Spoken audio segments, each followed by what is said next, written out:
अस्सलाम वालेकुम फ्रेंड्स, कैसे हैं आप सब लोग। उम्मीद है आप सब लोग ठीक होंगे। आप में से बहुत से लोगों को पता होगा कि लास्ट ईयर कनेडियन गवर्नमेंट ने एक बिल पास किया था that allows international students to work full time even when they are going to school and they are taking their classes. I come across a lot of students who are confused about this bill, whether this bill is implemented on them or not, whether they can work full time or not during the studies. और basically this bill is only for the year 2023 और हम बात करेंगे कि bill किन students पे implement होता है and what is going to be the future of this bill. सबसे पहले बात करते हैं कि इस बिल का बैकग्राउंड क्या है.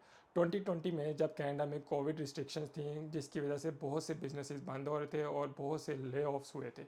और 2022 में जब सिचुएशन बेहतर होना शुरू हुई और बिजनेसेस ओपन होने लगे तो there was a severe shortage of workers. और according to statistics Canada in the first quarter of 2022 the job vacancies hit a record high.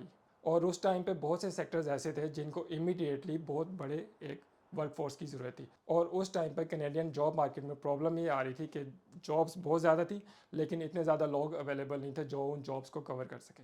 और लेबर शॉर्टेज की एक और भी बहुत बड़ी वजह यह है कि कैनेडियन वर्कफोर्स पे बहुत से लोग ऐसे हैं जो कि 55 एंड 55 प्लस हैं और वो रिटायर हो रहे हैं और उनकी वैकेंसीज़ को फिल करने के लिए इतनी लेबर फोर्स अवेलेबल नहीं है. और इस बिल को पास करने की एक और रीज़न भी है कि inflation has gone up quite a lot in the recent years. और टेक्स्ट बुक की प्राइसेस भी बहुत ऊपर गई हैं, ग्रोसरी की प्राइसेस बहुत ऊपर गई हैं और स्टूडेंट्स की जो यूनिवर्सिटी की फ़ीस है वो भी बहुत ज़्यादा बढ़ गई है. और स्टूडेंट्स फुल टाइम काम करके अपनी लिविंग एक्सपेंसेस को मैनेज कर सकते हैं.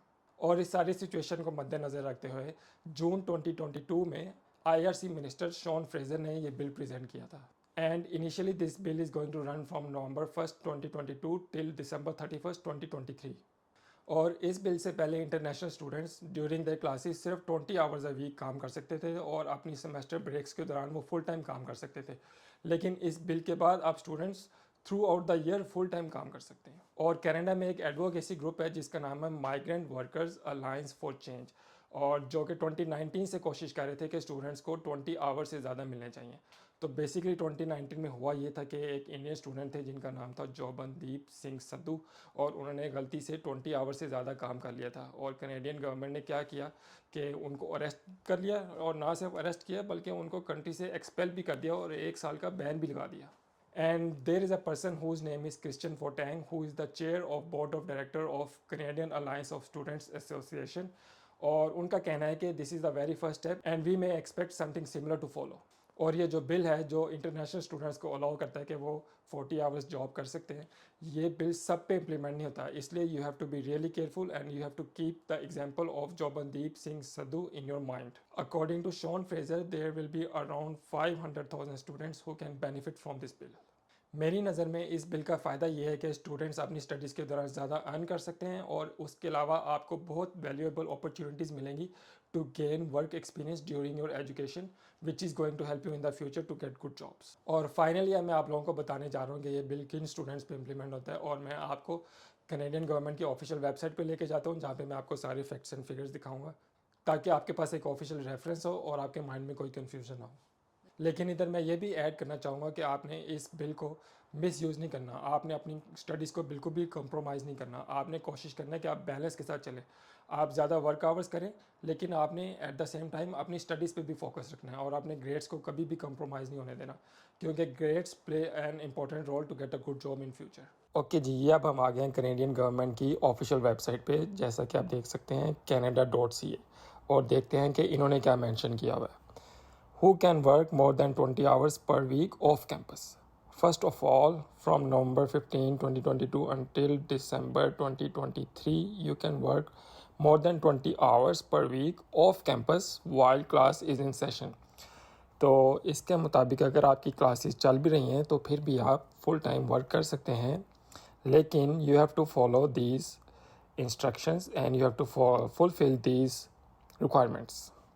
ओके, तो सबसे पहले है कि जी आपके पास स्टडी परमिट होना चाहिए. You are a study permit holder and are studying at a DLI full time. DLI is basically designated learning institute और मोस्टली जितने भी कॉलेजेस होते हैं वो DLI के अंडर ही आते हैं. और you have been approved for a study permit but haven't arrived in Canada yet. तो अगर आपको स्टडी परमिट मिल गया है लेकिन आप कनाडा में नहीं भी हैं तो भी आप इस कंडीशन के अंडर आते हैं. लेकिन there are some certain requirements that you also have to fulfill. For example, we received your application for the study permit on or before October 7, 2022. ये सबसे मेन जो है रिक्वायरमेंट है. वी से मतलब है IRCC. आपकी स्टडी परमिट की एप्लीकेशन IRCC को अक्टूबर 7, 2022 से पहले मिल चुकी होनी चाहिए. Secondly, you have one of the following off-campus work authorizations printed on your study permit. Mostly study permits पे ये वाली कंडीशन होती है. May accept employment on or off campus if meeting eligibility criteria as per this, must cease working if no longer meeting these criteria. And lastly, if neither of these conditions are printed on your work permit, you must request an amendment. You must be either in Canada or coming to Canada by December 31, 2023. तो ये conditions आपने fulfill अगर आप कर रहे हैं तो you are eligible for more than 20 hours of work off campus. And please don't forget to like and subscribe. And if you have any questions, please put them in the comments and I promise I will reply to them. And with that note, take care. Allah Hafiz.